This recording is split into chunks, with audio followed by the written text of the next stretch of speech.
Assalamualaikum warahmatullahi wabarakatuh. Bismillahirrahmanirrahim. Innal hamdalillah nahmaduhu wa nasta'inuhu wa nastaghfiruh wa na'udzu billahi min shururi anfusina wa min sayyiati a'malina. May yahdihillahu fala mudilla lahu wa may yudlilhu fala hadiya lahu. Asyhadu an la ilaha illallah wa asyhadu anna Muhammadan abduhu wa rasuluh. Amma ba'du. Qala Allah Ta'ala fil Qur'anil Karim, a'udzu billahi minasyaitonir rajim. Awzid alaihi wa tartilil Qur'ana tartilan. Hal ayat.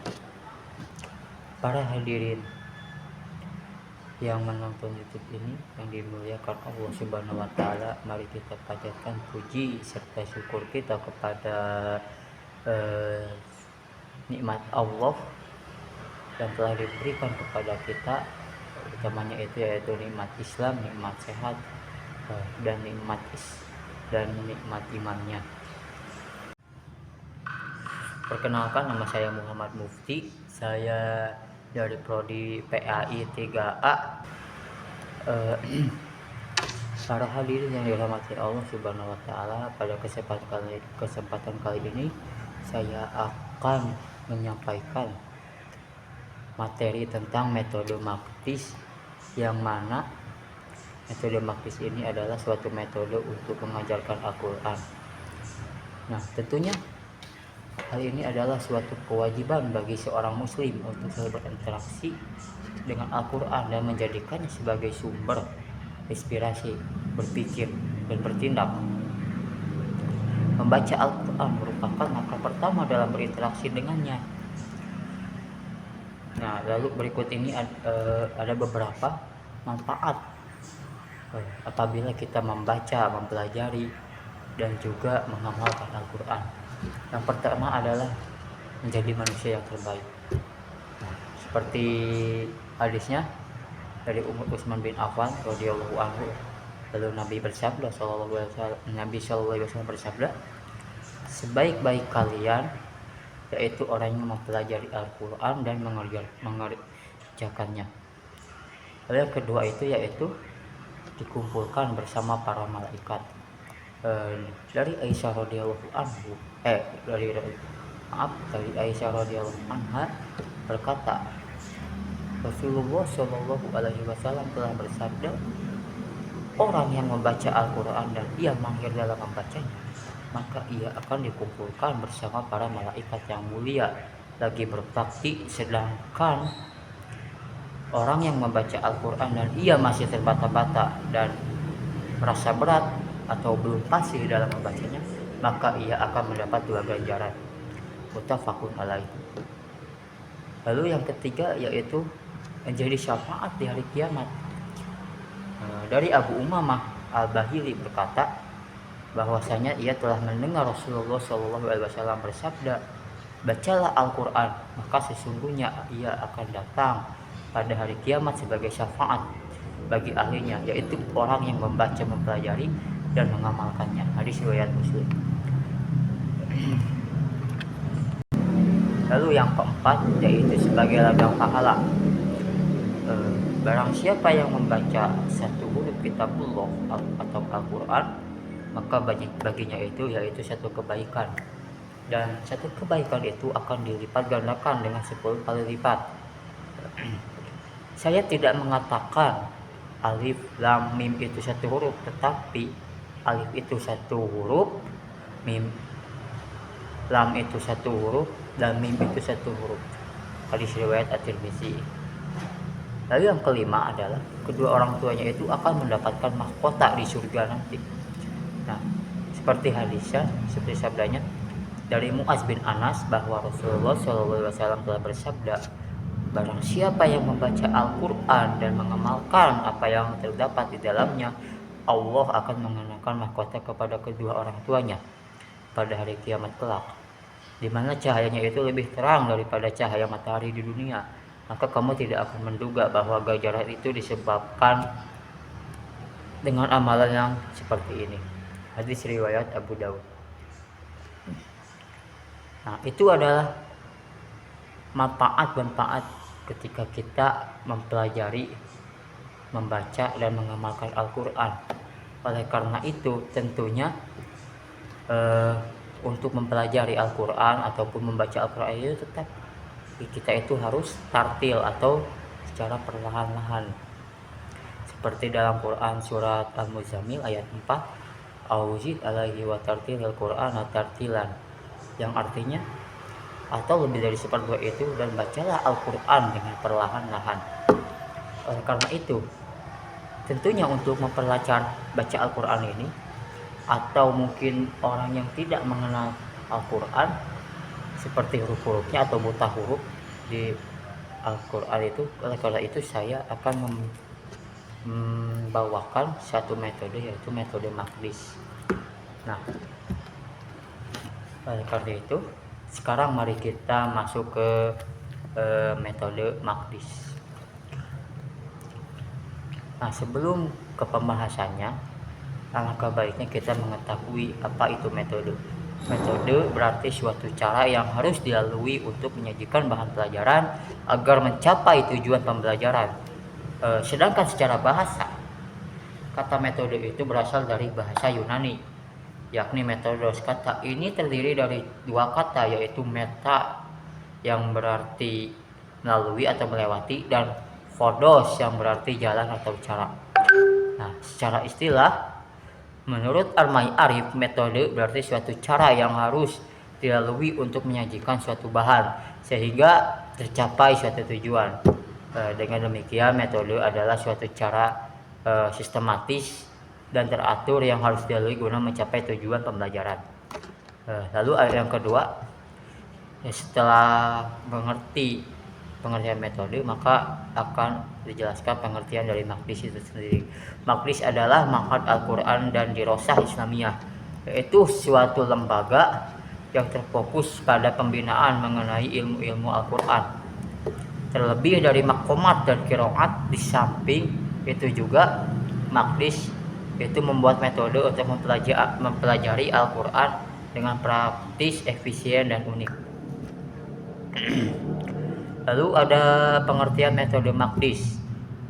Pengertian metode Maqdis yaitu suatu metode yang menggunakan sistem pembelajaran Al-Quran dengan melakukan standarisasi yang terangkum dalam 3 metode dasar. Tiga metode dasar Maqdis yaitu metode Ihsan, seperti yang saya pegang nih, bukunya seperti ini. Lalu ada metode Tahsin dan Hamim. Lalu untuk sejarah munculnya metode Maqdis, yaitu Maqdis itu kan tadi sudah dijelaskan, Maqdis adalah Ma'had Al-Quran dan Dirosah Islamiyah. Itu lembaga yang terfokus pada pembinaan mengenai ilmu-ilmu Al-Quran, terlebih dari makomat dan qiraat. Di samping itu juga Maqdis itu membuat metode untuk mempelajari Al-Quran dengan praktis, efisien, dan unik. Nah, awal lahirnya metode ini dimulai ketika menyaksikan masyarakat kalangan muda ataupun tua yang buta huruf tulisan Arab. Menyaksikan masyarakat kalangan muda ataupun tua yang buta huruf tulisan Arab, terkhusus kalangan tua yang mempunyai kesulitan untuk menghafal istilah-istilah dalam kaidah-kaidah ilmu tajwid. Hasilnya, dalam membaca Al-Quran selalu terjadi kesalahan-kesalahan, baik dari segi makhrajul huruf, sifat huruf, maupun hukum-hukum yang terdapat dalam ilmu tajwid. Nah, walaupun sudah banyak metode yang lahir, namun pada kenyataannya sekarang ini belum bisa menetralisir kesalahan yang terjadi di kalangan masyarakat disebabkan minimnya pemahaman terhadap metode yang sedang dipelajari, dikarenakan kurangnya variasi pembelajaran dalam metode tersebut sehingga menimbulkan rasa bosan di kalangan masyarakat awam. Nah, lalu pada tahun 2001 muncullah ide untuk mempermudah dan menarik perhatian masyarakat awam dalam mempelajari dan memahami bacaan Al-Quran dengan usulan dari Dr. Kiai Haji Saiful Islam Mubarak LC MAG untuk membuat suatu metode mempelajari huruf-huruf Al-Quran yang diberi nama metode Maqdis. Dan di samping itu oleh Ustadz Irfan Susilo yang memberi gagasan untuk bahan materi pembelajaran tersebut. Nah, Metode maktis yaitu suatu metode yang menggunakan sistem belajar Al-Quran dengan melakukan standarisasi yang terangkum dalam 3 metode dasar maktis, yaitu metode ihsan, metode tahsin, dan metode hamim. Lalu ada beberapa pembagian metode maktis. Yang pertama adalah metode ihsan, lalu ada metode atau program tahsin, dan juga metode atau program hamim. Nah, metode ihsan, program ihsan adalah program membaca Al-Quran dari nol, yang artinya memang untuk orang-orang yang kurang atau belum mengenal huruf-huruf hijaiyah. Nah, metode ihsan ini dirancang menjadi beberapa level yang disesuaikan dengan kebutuhan yang dihadapi setiap peserta. Contohnya yaitu seperti buku pegangan yang saya pegang ini adalah metode ihsan jilid pertama. Tentunya ini adalah buku untuk belajar membaca Al-Quran dari nol, yang benar-benar dari huruf hijaiyah. Oleh karena itu saya akan peragakan contohnya bagaimana salah satu metode ihsan ini ketika dipraktekkan. Bismillahirrahmanirrahim. Bismillahirrahmanirrahim. Nah, seperti ini, dan juga tentunya ada lagunya ya. Batasana ya jaha khoda zaroja wa sasha shodo tozo'a faqala ma'aha. Batasana ya jaha khoda zaroja wa sasha shodo tozo'a faqala ma'aha. Awas tertukar a dan a, awas tertukar ha dan ha, awas tertukar za dan za, coba bedakan sya sa sya, sya sa sya. Awas tertukar na dan ba, awas tertukar ya dan ta, awas tertukar fa dan wa. Mari ulangi sekali lagi. Nah, seperti itu adalah suatu penerapan metode ihsan. Nah, lalu yang kedua yaitu program tahsin. Program tahsin ini adalah untuk memperbaiki dan memperindah bacaan Al-Quran sesuai dengan kaidah ilmu tajwid. Nah, metode tahsin ini juga dirancang menjadi beberapa level yang disesuaikan dengan kebutuhan yang dihadapi setiap peserta. Lalu yang ketiga yaitu metode hamim. Metode hamim yaitu program untuk mempermudah peserta menghafal Al-Quran beserta irama dengan metode hamimnya. Nah, metode hamim ini menggunakan nada irama bayati. Nah, tadi kan sudah disebutkan salah satu contoh penerapannya. Nah, saya juga sekali ini juga akan menerapkan penerapan metode maktis itu seperti apa ketiga metode ini. Nah, cara penerapan metode ihsan yaitu program ihsan ini terbagi kepada 6 jilid, dan setiap jilid ini diiringi dengan nazom atau syair berbahasa Indonesia. Untuk lebih mudah memahaminya dan menghafalnya, cara penerapannya adalah fokus pada penguasaan keterampilan, sehingga peserta tidak akan disibukkan dengan menghafal istilah ataupun teori. Lalu yang kedua adalah cara penerapan metode tahsin.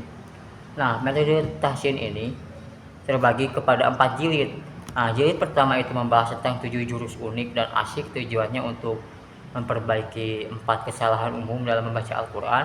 Yang kedua adalah jilid kedua itu membahas tentang bacaan gharib, mengenal ayat Al-Quran yang tak dibaca tak biasa. Lalu yang jilid keempat itu membahas tentang pedoman praktis fasih membaca huruf. Dan Ralat jilid ketiga itu membahas tentang pedoman praktis basi membaca huruf, dan jilid keempat itu membahas tentang hukum bacaan dalam ilmu tajwid. Nah, cara penerapannya itu adalah bertalaki langsung di hadapan gurunya. Lalu yang ketiga adalah cara penerapan metode Hamim. Nah, metode Hamim ini itu adalah pembelajaran lanjutan setelah melewati beberapa tahapan isan, tahsin, dan terakhir Hamim. Pembelajarannya itu lebih kepada praktik langsung kepada guru atau yang disebut juga bertalaki. Nah, membaca langsung dengan menerapkan kaidah-kaidah ilmu tahsin ini ditambah menggunakan irama bayati. Nah, lalu yang terakhir ada kelebihan dan kekurangan metode Maqdis. Yang satu kelebihan metode Maqdis ini adalah lebih praktis dan efisien. Nah, metode Maqdis ini berbeda dengan metode yang lainnya. Tentunya metode ini itu praktis dari segi penyampaian materi dan pembukuan yang tidak terlalu tebal dan juga tentunya efisien, yang tidak memerlukan waktu banyak seperti halnya metode Iqra. Yang kedua adalah mempunyai ciri khusus. Nah, ciri khususnya yaitu dengan nadom-nadom setiap jilid. Dan ini tentunya memudahkan orang-orang untuk memahami dan mempelajari metode Maqdis. Yang ketiga adalah tidak sembarang guru itu mengajari metode ini. Karena untuk metode Maqdis ini harus guru yang kompeten dalam mengajarinya, karena ada hal-hal yang tidak bisa dipelajari sendiri, tapi harus mengikuti talaki kepada guru yang mempunyai sanad keilmuan sampai ke founding father, yaitu orang yang menyusun metode Maqdis ini. Lalu yang keempat adalah mempermudah memahami kaidah-kaidah ilmu tajwid. Yang kelima adalah metode Maqdis ini materinya itu sangat menarik dan mudah dipahami oleh semua jenjang usia. Lalu ada kekurangan metode Maqdis. Kekurangannya ini yaitu belum terbukukan seluruh metodenya dan masih terpisah-pisah. Dan metode ini yang kedua, kekurangan yang keduanya yaitu metode ini belum tersebar luas. Berbeda dengan Iqra yang mudah ditemukan di mana-mana karena semua orang dapat mengajarkannya tanpa harus mengikuti daurah atau pelatihan khusus. Lalu yang ketiga adalah terlalu panjang teori di Ihsan jilid 4 dan 5. Lalu yang keempat adalah metode Maqdis ini masih merujuk kepada mushaf standar Indonesia. Nah, mungkin itu saja yang bisa saya sampaikan. Jadi kesimpulannya itu metode Maqdis itu suatu metode untuk mempelajari dan memahami ilmu-ilmu Al-Quran yang praktis dan efisien. Nah, terdapat beberapa tahapan dari metode Maqdis, yaitu metode Ihsan, tahsin, dan Hamim. Yang mana ketiga tahapan itu menjadikan metode ini lebih beda dengan yang lain. Nah, cukup sekian yang bisa saya sampaikan. Mohon maaf apabila ada kesalahan. Ditutup saja dengan doa Rabbana atina fid dunya hasanah wa fil akhirati hasanah wa qina adzabannar. Wabillahi taufiq wal hidayah. Wassalamualaikum warahmatullahi wabarakatuh.